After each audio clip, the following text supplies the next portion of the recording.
The Young and the Restless spoilers shock. The tension in Genoa City had been simmering for weeks. Sharon Newman, once a beacon of resilience and grace, was now a woman haunted by shadows that others could neither see nor understand. The face of Cameron Kirsten, a ghost from her dark past, had returned to torment her psyche. His presence, though not real to others, was vivid and tangible to Sharon, pulling her deeper into a vortex of paranoia and fear. Sharon's world had always been filled with challenges, but nothing compared to the insidious grip Cameron had on her mind. She saw him everywhere, in the quiet corners of Crimson Lights, lurking behind the trees in Chancellor Park, and even in her own home. She couldn't escape him. He whispered to her, fueling her rage and feeding her vendetta against those she believed had wronged her. In her increasingly erratic state, Sharon began to see herself as a vessel of justice. Guided by Cameron's spectral presence, she embarked on a dark path, determined to eliminate anyone who crossed her. Her hatred for Phyllis Summers was like a simmering volcano ready to erupt at any moment. Their enmity spanned years, filled with betrayals, manipulation, and scars that never healed. But now, the stakes were higher. Sharon blamed Phyllis for the accident that left Faith, her beloved daughter, in a hospital bed, clinging to life. Faith's accident had been a turning point. The reckless driving incident had left scars not just on Faith's body but on Sharon's mind. The doctors had done all they could, but Faith remained in a coma, a fragile reminder of Sharon's deepest fears and insecurities. Cameron's voice was relentless in her mind, convincing her that Phyllis was behind it all. She was the root of all her pain. Phyllis Summers, now a grandmother to Lucy, was trying to make amends for her past. She had her own demons, but nothing could have prepared her for the wrath of Sharon. The fateful day came unexpectedly. The town was celebrating a milestone, an anniversary special meant to bring joy and unity, but instead, it became the setting for a showdown that no one could have anticipated.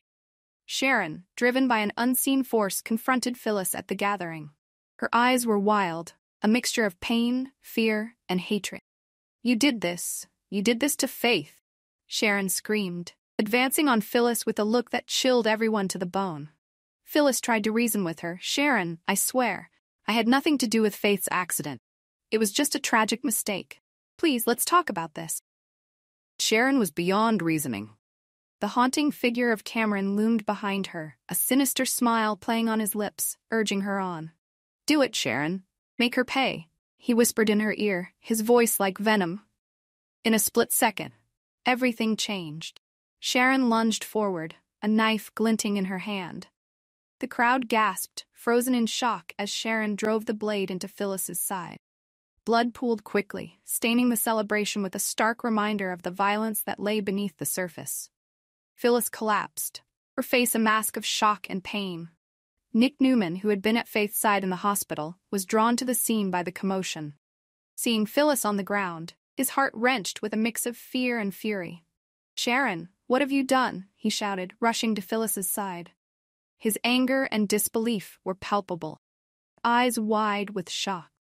The paramedics arrived quickly, and Phyllis was rushed to the hospital, condition critical.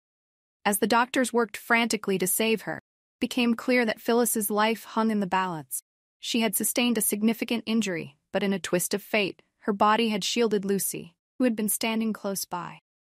In her final moments of consciousness before slipping into darkness, Phyllis had managed to push Lucy away, sparing her granddaughter from harm.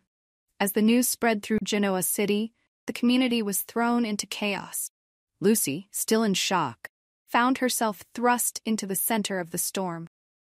Despite her young age, she understood the gravity of what had happened. At the police station, she recounted the events to the officers, her voice trembling, clear. Sharon, she wasn't herself. She kept talking to someone who wasn't there.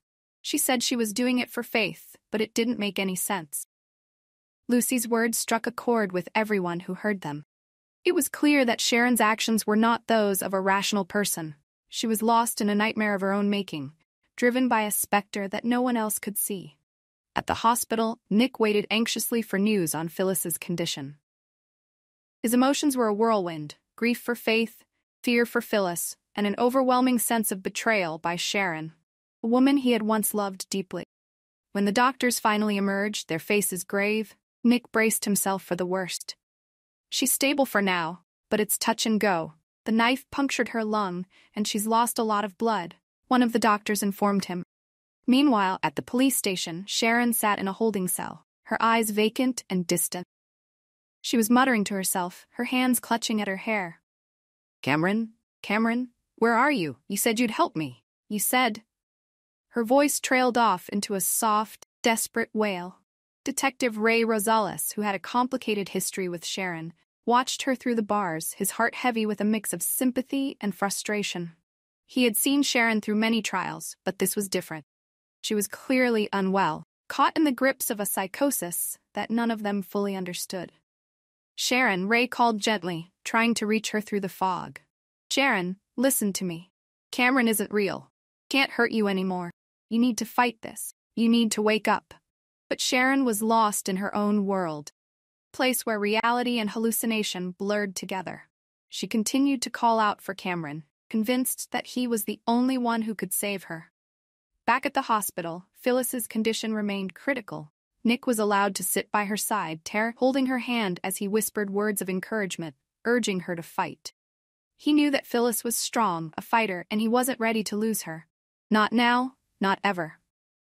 As the hours passed, the tension in Genoa City grew.